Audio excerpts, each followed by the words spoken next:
The subject of today's discussion is in a way a continuation of the discussion we began in our last session of Ask the Rabbis, a discussion forum, when we spoke about angels. And once again, we have a number of questions on the subject of angels that we'd like to address. About angels, in particular, two angels, Gabriel and Michael, or in the Hebrew, Gabriel and Michael. And I think we'll be able to see that there are a number of dimensions in which this really provides us with a whole new insight into just what this is supposed to be communicating to us. So, let's begin with the questions.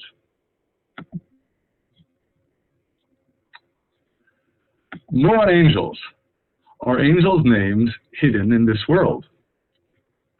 When Jacob and Manoah each ask angels for their names, the angels say, "Why do you ask for my name?" The angel also tells Manoah, "But it is hidden." But doesn't the book of Daniel give us the names of Gabriel, and Michael, Michael? So of course it's a wonderful question, and I'll first note that unquestionably the facts are completely correct. That is, besides realizing that when Jacob and Manoah specifically ask for the names of the angels they encounter, they are both told that there's no reason for asking my name. And again, Manoah says explicitly, Manoah's angel, in response to Manoah's question, says it is hidden. More generally, in the whole Hebrew Bible, besides the book of Daniel, we never encounter the name of any angel. And we'll note further that besides these two, Gabriel and Michael, we never encounter the names of any angels at all. So it's only these two angels, and only in the book of Daniel, that we're given these names, which of course presents to us a tantalizing mystery. Why the book of Daniel, and why these two? Of course, naturally, there are two possible answers to this question, and it's not one or the other. They can both be true. One answer is that there's something special, distinctive about Gabriel and Michael, something that renders them fundamentally different from all of the rest of our discussion of angels. Second possibility is there's something different, unique about the book of Daniel.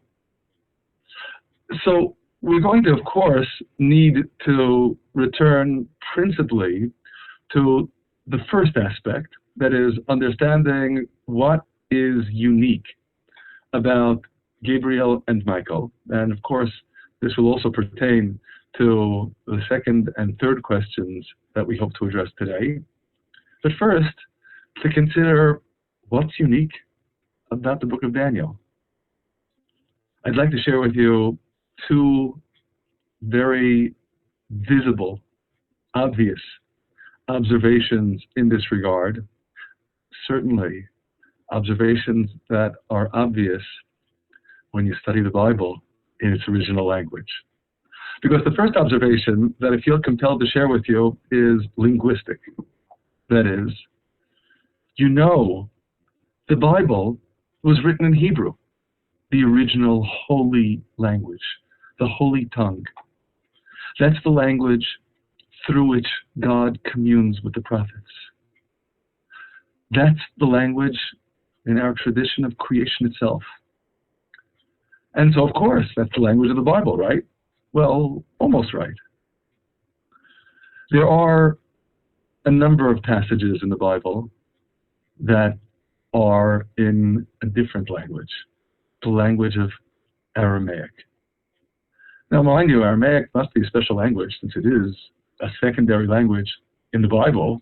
After all, no part of the Bible is written in English or Dutch or any other language. But of course, it's important for us to note that Aramaic obviously is not at the level of the Holy Tongue of Hebrew. Now, there are significant components that are in Aramaic, not only in the book of Daniel. In particular, one glaring additional example is the book of Ezra. And yet, there's only one book of the Bible that is primarily not in Hebrew. Most of the book of Daniel is in Aramaic. Interesting, isn't it? That the language that is the Holy Tongue, the language of prophecy, is the minority of the book of Daniel and no other. That's observation number one that renders the book of Daniel unique. The second observation that renders the book of Daniel unique is when and where it takes place. The book of Daniel takes place outside of the land of Israel, overwhelmingly in a period of exile when the temple in Jerusalem is in ruins. Now, we should concede that the book of Daniel isn't entirely unique in this regard either. That is, for all appearances, the book of Ezekiel is also entirely composed in Babylon, in exile, and the book of Esther is as well, not in Babylon, of course, in the city of Shushan in Persia. It's also, however, composed in a period of exile when the temple is in ruins. But there still are reasons to focus upon Daniel as unique in this regard. First of all, we have an ancient tradition regarding the prophet Ezekiel, that he was initially a prophet in the Holy Land prior to his exile, the exile about which we read at the beginning of the book of Ezekiel. Now, with respect to the circumstances of Ezekiel's exile, I'll note two details that I think are particularly germane here. One is that Ezekiel is described at the beginning of his book as being in Eretz Kasdim, the land of the Chaldees, of the Kasdim, by consequence of the exile of the king Yehoiachin. But inasmuch as we read of him as an adult, as a leader, and it was, after all, an exile of the leadership, it makes good sense to conclude that Ezekiel was already a leader, already a prophet, prior to his being exiled. The additional observation in the third verse of the book of Ezekiel, it's admittedly a difficult observation to convey in English because it pertains to the precise syntax of the Hebrew original. But in describing Ezekiel being a prophet, there is the use of a doubled verb, hayo, haya, which in our tradition intimates that he was a prophet in Babylon and he had already been a prophet in the land of Israel. So then, Ezekiel conveying to us God's revelations in the land of Babylon maybe could be seen as a kind of continuation of what had taken place earlier, especially considering that, after all, the first part of Ezekiel, the temple is still standing in Jerusalem. It may be on the brink of destruction, but it's still there. The book of Daniel, which is roughly contemporaneous, doesn't give us any indication at all of describing divine revelations while the temple is still standing. As for the book of Esther, well, the book of Esther is certainly entirely in exile, but as we've noted in the past, there's no divine revelation to speak of that takes place explicitly in the book of Esther. That's, of course, something we discussed at much greater length when we spoke about the biblical holy day of Purim, and we're not going to address it now. But it is important then for us to bear in mind this observation regarding the book of Daniel. The book of Daniel speaks of divine revelation. It speaks, however, of a level of divine revelation that is arguably more tenuous, more attenuated than the divine revelations about which we read in all the rest of the Bible.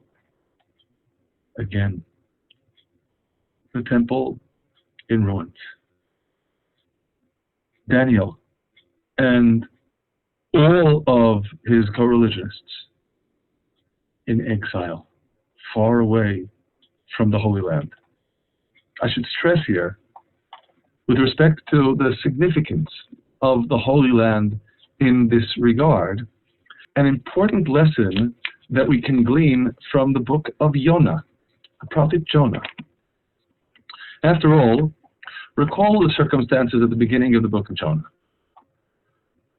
God's word comes to Jonah, the son of Amittai, giving him a mandate, a mission to go to the city of Nineveh. And for whatever reason, he's not interested in fulfilling this divine mission. So he runs away. Where will he run? After all, certainly someone of a sufficiently high spiritual level to receive God's prophecy knows very well that running away from God is impossible. But then we need to pay careful attention to the exact formulation in the third verse of the book of Jonah. It doesn't say that Jonah rose up to flee to Tarsus from God, but rather in the Hebrew, mi lifnei Hashem, from the presence of God, from standing before God.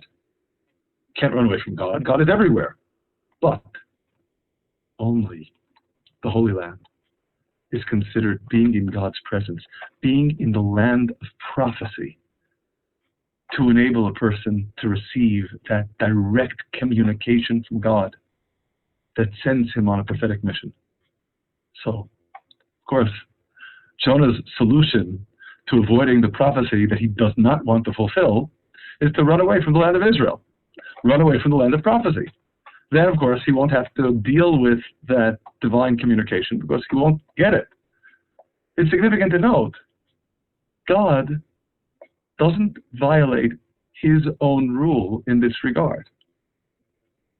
The prophet Jonah does not receive his prophecy as a kind of second best alternative in Tarsus or someplace else. No, God brings him back to the land of Israel. He brings him back to the land of Israel, first class, in the belly of a fish. But of course, the conclusion is Jonah's back in the land of Israel, and at the beginning of the third chapter, God gives him the mission once again. The important message for us being, obviously, Daniel is not running away from God's mission. He's not running away from the land of prophecy. He's in exile. He's exiled from the land of Israel, from the land of prophecy.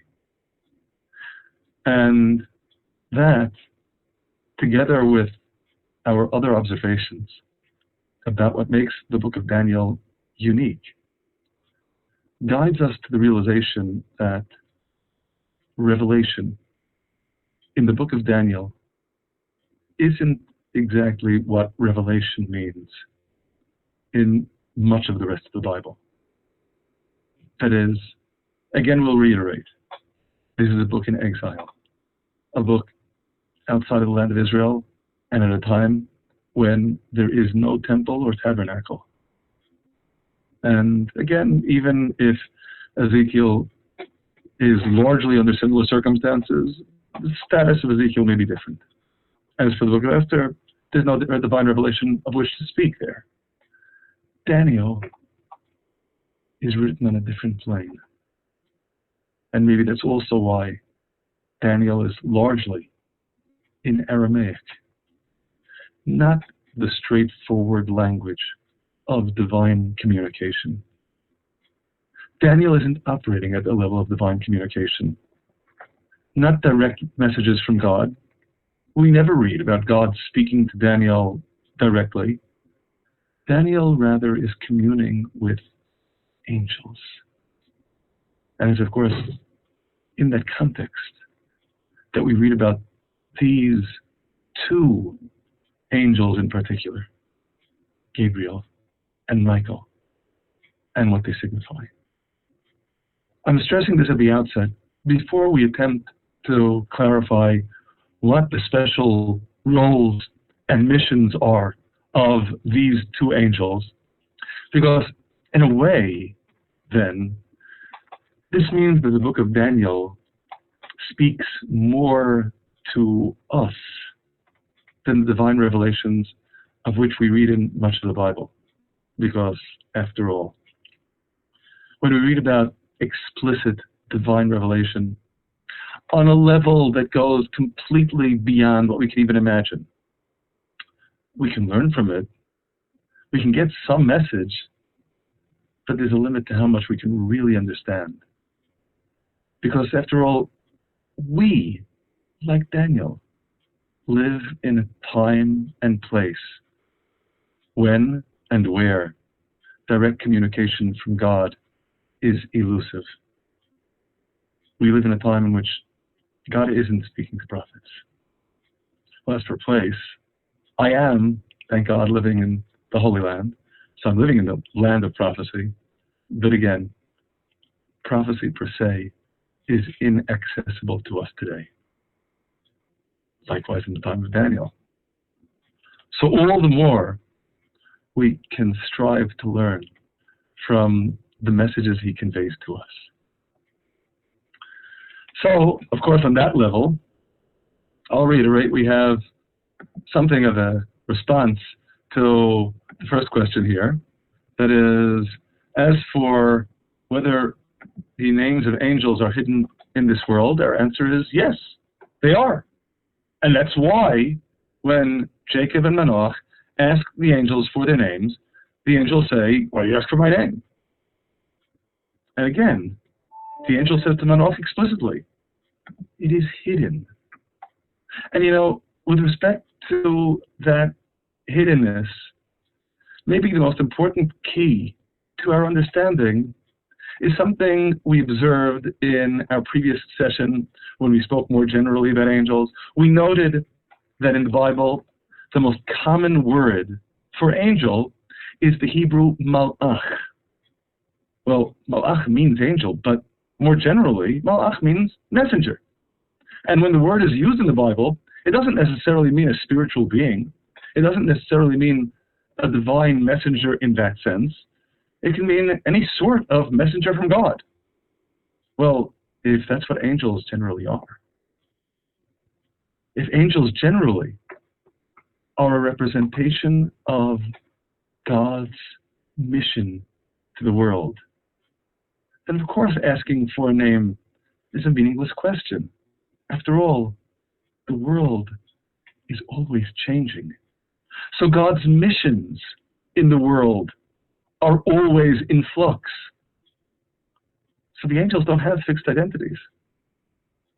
They too have new names, new roles, because there are always, likewise, new missions.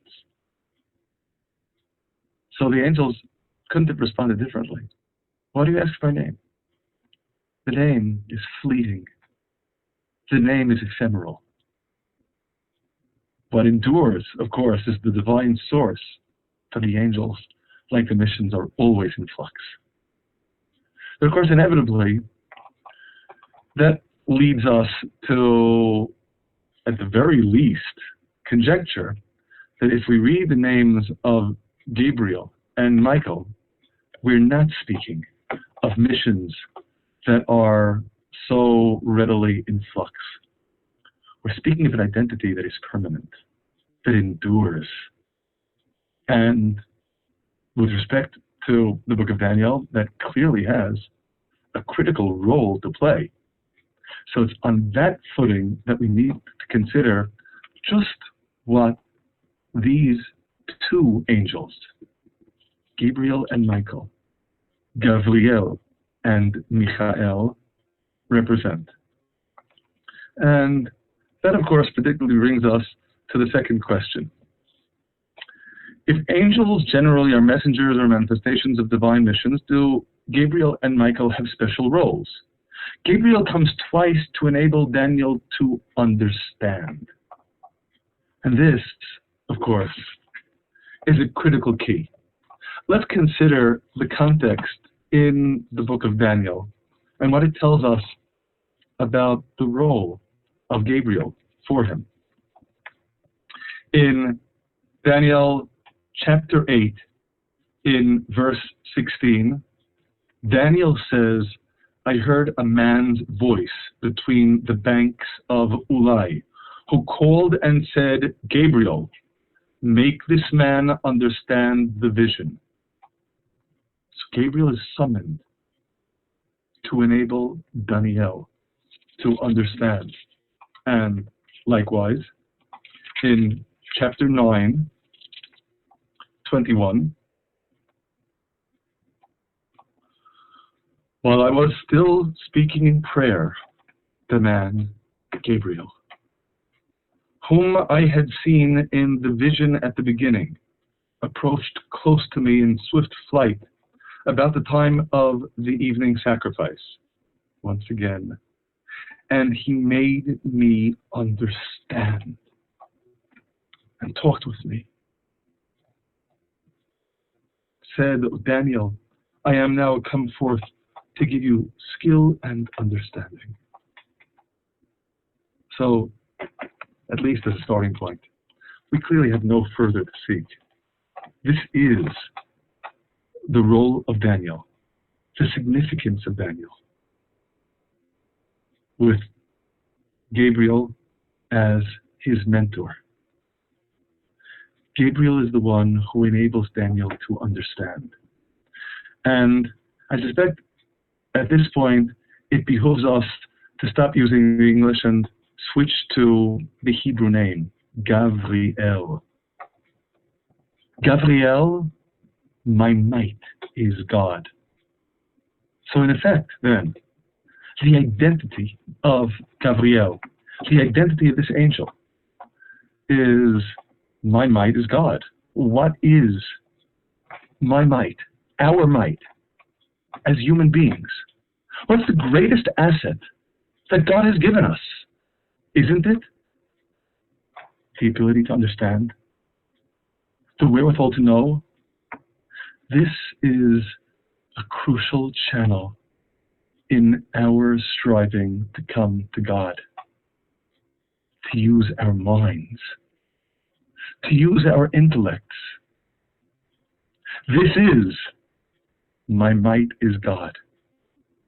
And again, considering that angels are messengers or manifestations of divine missions, this is a crucial channel through which we connect with God. The channel of our minds, the channel of our understanding, the channel of striving to analyze, to know, through knowledge, coming to God. And in this vein, since the continuation of the question pertains to the man clothed in linen, I'll concede first of all that yes, in our tradition, the man clothed in linen refers to Gabriel, Gabriel.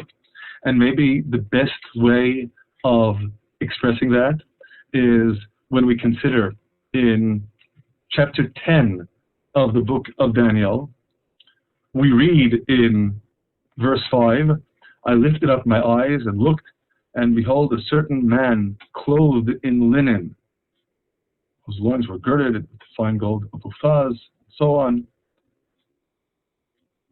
Daniel sees this vision of a man clothed in linen, and the man says to Daniel in verse 11, "O Daniel, you man greatly beloved, understand the words that I speak to you and stand upright." Again, the man clothed in linen, Gabriel, is the means for understanding. What's the significance of appearing as a man clothed in linen? Perhaps. Plain linen is white. Everything's clear. Gabriel is that means to attaining clarity by using your mind in order to clear up whatever is unknown, whatever is uncertain, whatever is unclear. So that's the role then of Gabriel. And of course, we can readily appreciate on this plane what this tells us about his identity and mission in general. We're not finished yet with Gabriel, but before we continue, I'd like us to consider the third question as well. In contrast to Gabriel, Michael, Michael, is called your officer. That is, to Daniel, Michael is described as your officer, but it's not your in the singular, it's your in the plural. In other words, not you as an individual, but you as the people whom you represent. Michael then is the officer of your people. And as such, he's also described as standing over the children of your people. What does that mean? If it means being the officer of Israel and standing over them, what does it tell us generally about God's governance of the world and Michael's God-given identity and mission? So, of course, predictably, once again, we need to revert to the Hebrew original rather than using a poor and unclear transliteration. His name isn't Michael. His name, as I already noted, is Michael. Those of you who know Hebrew will undoubtedly immediately translate what that name means. Michael, who is like God. So if we identify Gabriel again as the channel of the intellect, the mind groping, reaching upward toward God, Michael is precisely the other direction. The overawed awareness that comes from seeing who is like God. This isn't something that you reach through an analytical mind, through employing the intellect. This is something you're given through grace.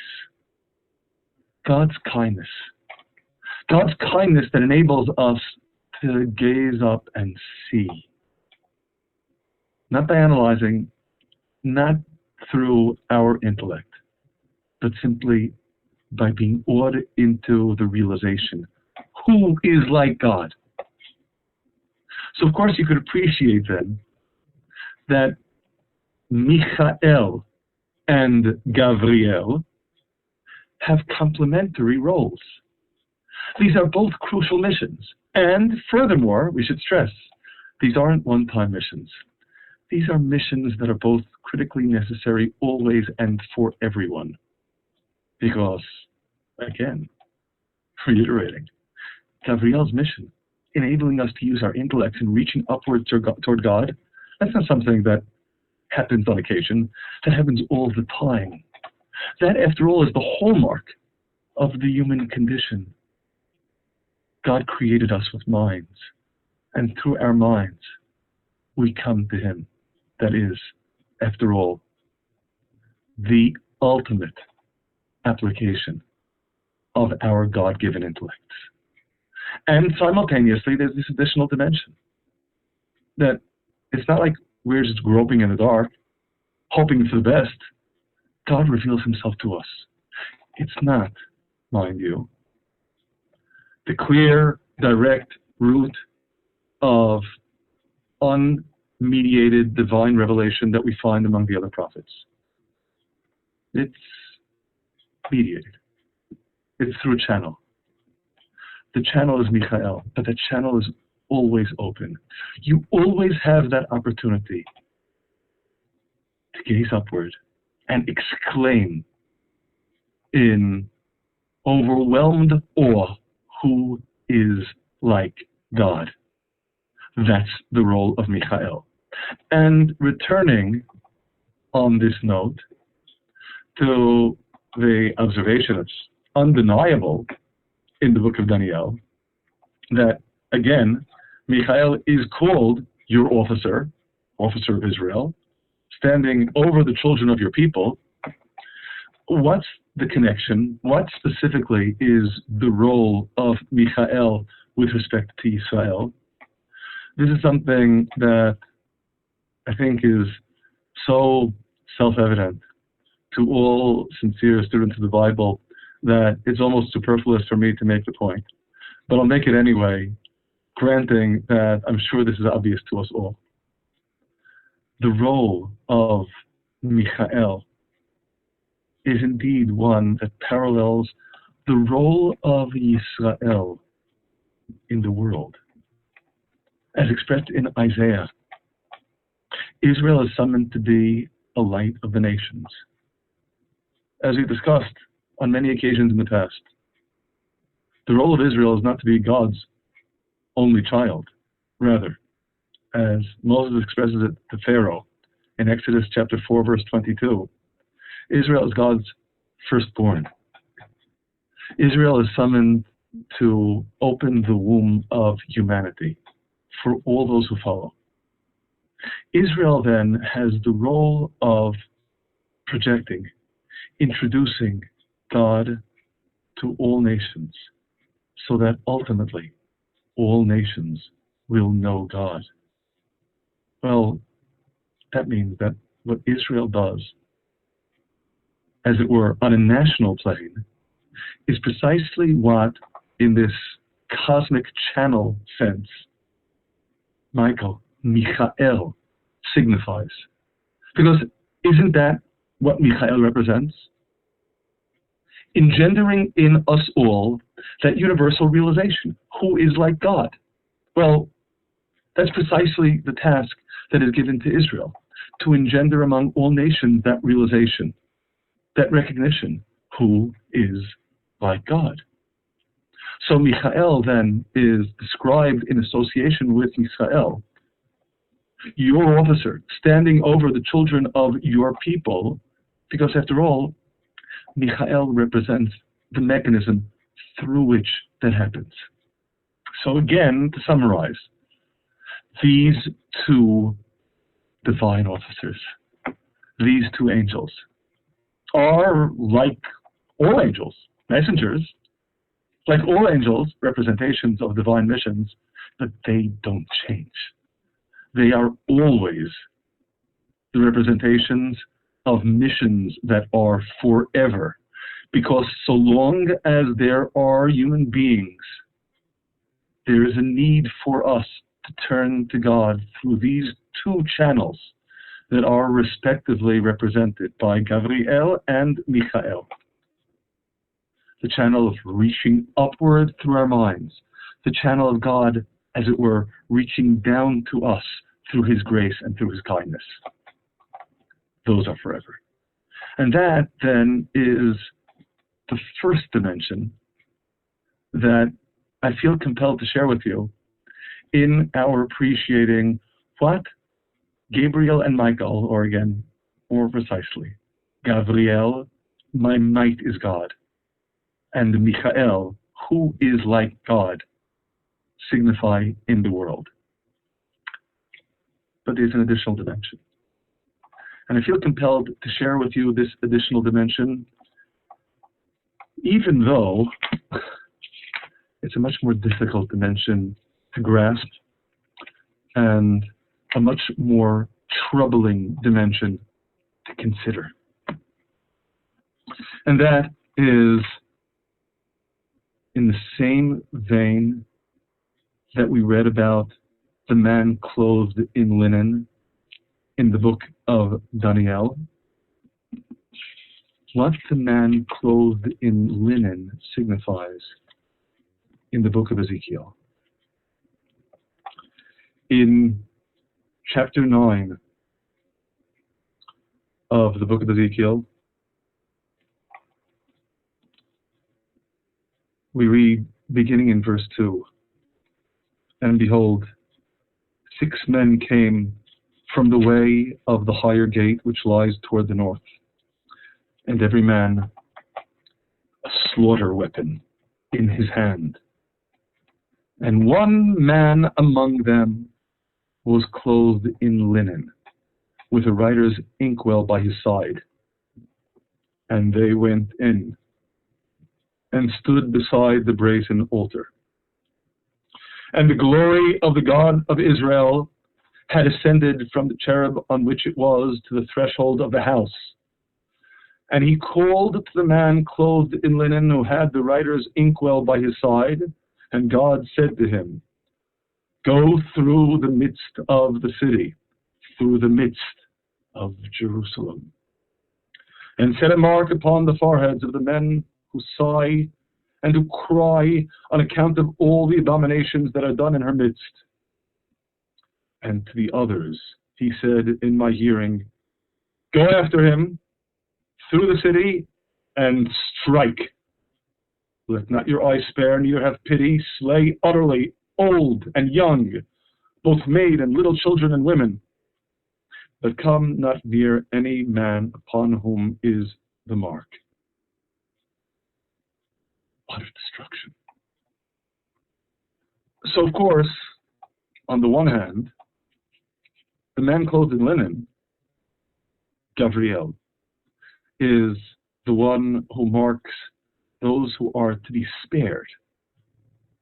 But it's part of this process that culminates in such utter, grievous destruction.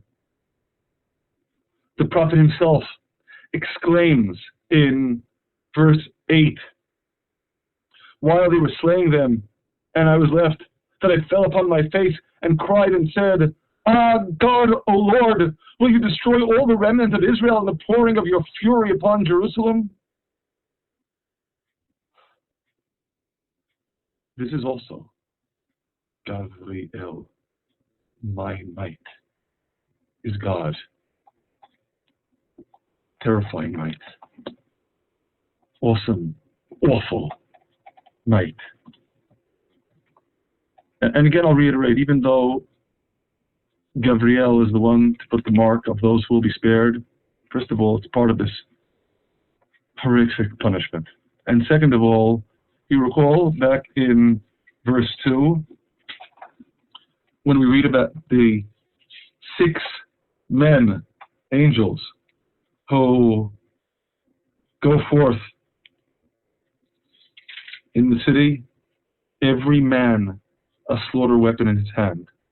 Every man. Seems to imply that Gabriel, too, has a slaughter weapon in his hand. What does this mean? And how does it bear upon what we just discussed with respect to Gabriel's role as enabling us to understand, as that intellectual content, as it were, in the world that we can harness as a means for coming to God? Is there a connection? Of course, undoubtedly there is. Again, same description. Man clothed in linen.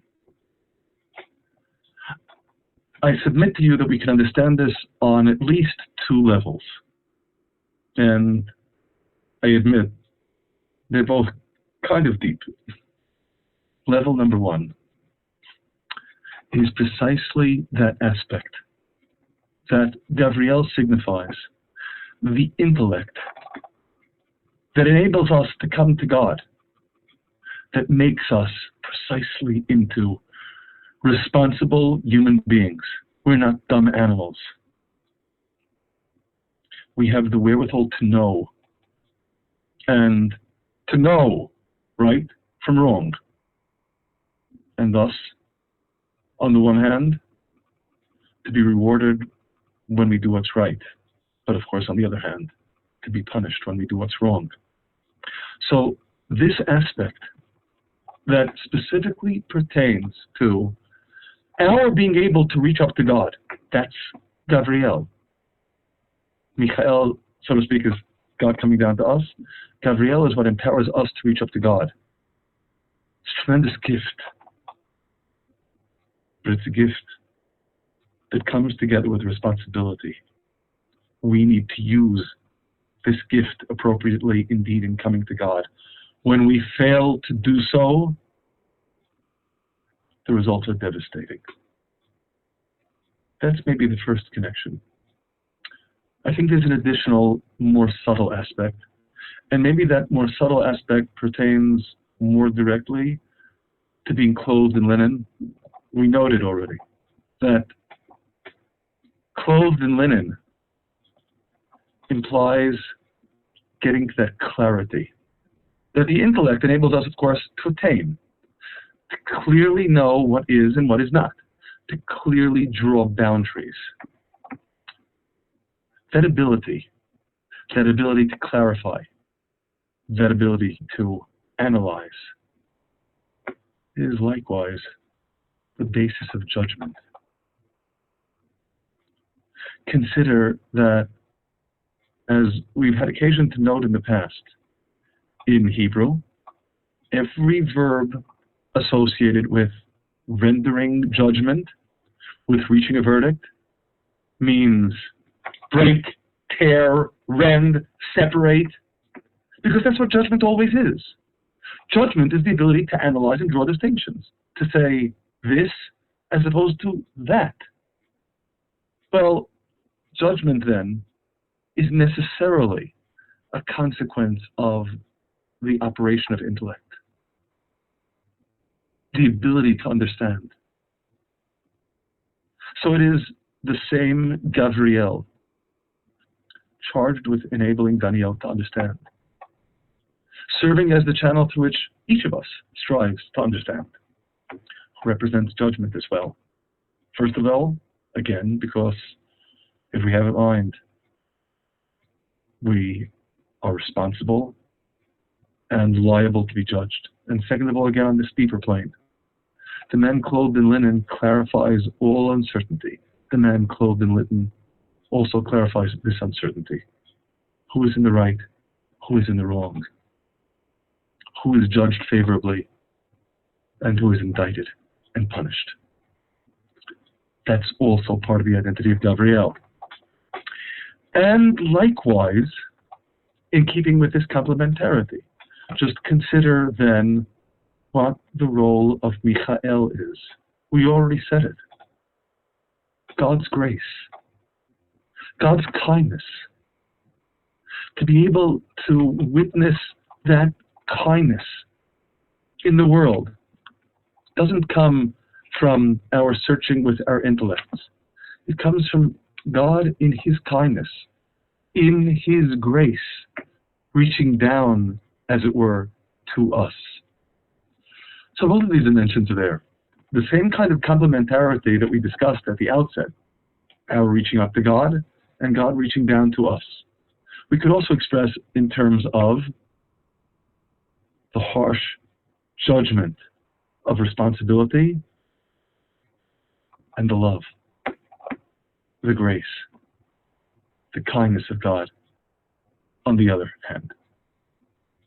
And of course, inevitably, we should appreciate that both of these aspects are always crucial components of God being our loving Father. Of course, if there wouldn't be the grace, the kindness, the love, then we wouldn't feel God's love at all. But simultaneously, if we would only have that love, that kindness, that grace, and not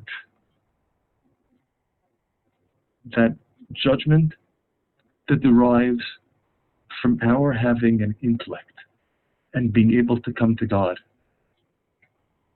it would mean we'd never grow up. A parent who smothers his or her child with love, never lets them develop, never lets the child grow and become independent, the parent may think that that's all an appropriate expression of love. But it's a love that cripples. It's not a love that empowers. God, as our loving Father, gives us the love, and He also gives us the room to grow. He endows us with responsibility. And Gabriel and Michael, complementing one another, signify precisely that. So, of course, in the context of our discussion here, we note, first of all, that Gabriel and Michael, as opposed to all the other angels who have missions that are always changing, always in flux, by consequence of which their identities, their names are always changing and always in flux, Gabriel and Michael are always there. Because they always represent these critically important channels through which we connect with God. And maybe again, it is specifically in Daniel when the direct connection with God is blurred and not so accessible because we're outside of the Holy Land and we're outside of the time frame of the Holy Temple standing in Jerusalem, and divine revelation on the direct and unmediated plane isn't really available. Maybe it's specifically in Daniel that we need to hear more resoundingly about these angels and their missions. It's something that certainly applies to each and every one of us, everywhere, and all the time.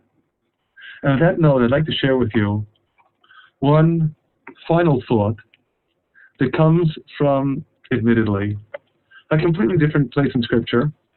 On the face of it, has nothing at all to do with anything we've just discussed, but I think on a deeper plane it does. To give you the background of this final observation, I'll share with you that this arose in a conversation I had with a dear friend of mine who was a pastor in Holland a couple of weeks ago, when he called me on Skype, and he asked me in particular about a verse in Scripture that we all know very well. I suspect we all know it by heart. But what it's saying seems so elusive as to be almost mystifying. In Psalm 23, God is my shepherd. In verse 4, we read, in the Standard Translation, your rod and your staff comfort me. So he asks me, since when do rods and staffs provide comfort?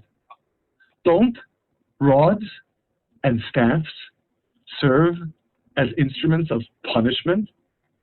What comfort could there possibly be in a rod and a staff? So I imagine at this point you could all very well anticipate how I began my response. And that is, of course, we need first and foremost to consider what the words in the verse in Psalms actually are.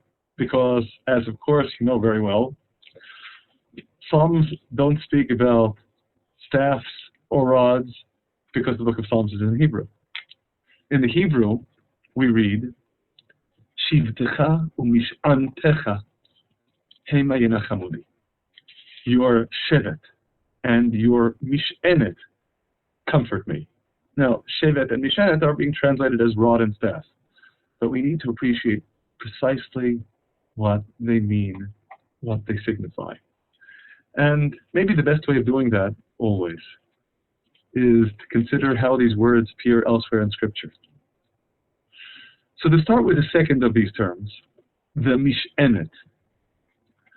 Mish'enet appears famously, perhaps most famously, in the 8th chapter of Zechariah, where in verses 4 and 5 we read, Thus says the God of hosts, old men and old women will yet again dwell in the streets of Jerusalem, and each man with a staff in his hand for old age. And the streets of the city will be full of boys and girls playing in her squares. It's hard for me to read these words without feeling overcome, because when you live in Jerusalem and you see this prophecy manifest, fulfilled before your eyes, it really is an extraordinary feeling. But if you'll allow me to focus linguistically on each man with his staff in his hand for old age. The word that's translated here as staff as well is mishenet in the construct form, mishanto, his staff in hand. So the staff here is certainly not an instrument of punishment. On the contrary, it's a walking stick. It's there to provide support. So of course, with respect to the mishenet, we can well appreciate why David says in Psalm 23, your mishenet comforts me. Because sometimes we don't have the wherewithal to keep on going on our own. Sometimes we falter. We can't keep on going. And God's mishenet is God supporting us and enabling us nonetheless to keep on going. That's the mishenet. But again, the verse, we have to be precise here, speaks of two things, the shevet and the mishenet. Now, with respect to shevet, I have to admit, we have a more difficult word. More difficult because of its connotation. The shevet is indeed a rod in the sense of an instrument of punishment. We have no further to look to see that expressed than in Proverbs chapter 13, verse 24. Very familiar verse in Scripture. He who spares his rod hates his child. Obviously, the rod there is an instrument of punishment. The parent who fails to chastise his or her children isn't really acting in love, but rather in hatred, because the result will be a spoiled child who won't be able to function in the real world. Note, that's a shevet as an instrument of punishment. But simultaneously, I think it may be more helpful for us to consider another instance in which we find the self-same word, the shevet, in Jacob's blessings to his children in Genesis chapter 49. As part of the blessing to Judah, we read in verse 10, well, here it's rendered as, the staff shall not depart from Judah, nor the scepter from between his feet. To be consistent, we should say the rod. But, of course, the focus here in appreciating that what is rendered here as staff at the beginning of the verse is shevet as well, is it is an instrument of governance, like the scepter. Leadership, rule, law. And if we ask, how is that supposed to provide us with comfort? On the most basic plane, I'll state, as I did to my pastor friend, at times we can look out at the world and what we see is so awful, so terrible, so murderous, so cruel, so evil, it can bring us to the brink of despair. And maybe the only thing that keeps us from going over that brink into despair is we know the world has a leader. We know the world has a judge. We know, ultimately, justice will prevail. It may be hidden. It may be very well hidden, but it will ultimately be manifest in God's glory, in His time. justice will be done. So the Shevet, the instrument of justice, the symbol of leadership, is also a comfort. It's a different kind of comfort. It's not the comfort that provides support. It's the comfort that comes of knowing that the world isn't merely some lawless, chaotic domain. The world has a guide. The world has God. Of course, at this point, then, appreciating just what the comfort of the Shevet and the Mishenet is, the different comforts are, I hope it's clear why I felt compelled to share with you this conversation and this insight into the verse as we speak of Gabriel and Michael, Gabriel and Michael. Because isn't this really another way of saying the same thing? These two channels, again, are channels through which we always continue to connect with God, reaching up to God, being endowed with responsibility, and by consequence, seeing God's might. My might is God, Gabriel. Seeing God's might manifest, also in punishment, but ultimately in His rule and His dominion. And God reaching down to us. God's grace, God's kindness, God's love. Two different aspects of comfort. We need them both. And we need them all the time. So while other angels may come and go, because they represent missions that are always changing, these two are always with us. These two have special messages, special lessons to convey to us. And by our delving into the words of the Bible, and of course, again, in particular, into this book, Daniel, that's written in a world of darkness, in exile, and at a time of destruction,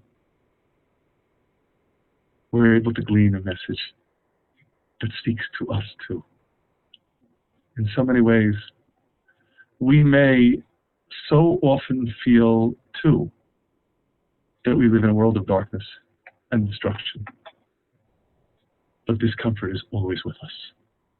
God remains always there for us, always enabling us to reach up to Him, and concomitantly, simultaneously, by His grace, reaching down to us. Gabriel and Michael, special identities, special missions, special lessons of how in any time and any place we always can turn to God. May we indeed follow these channels, harness this opportunity, reach up to God, and likewise to take His hand, reaching toward us, and receive His blessings. God bless you.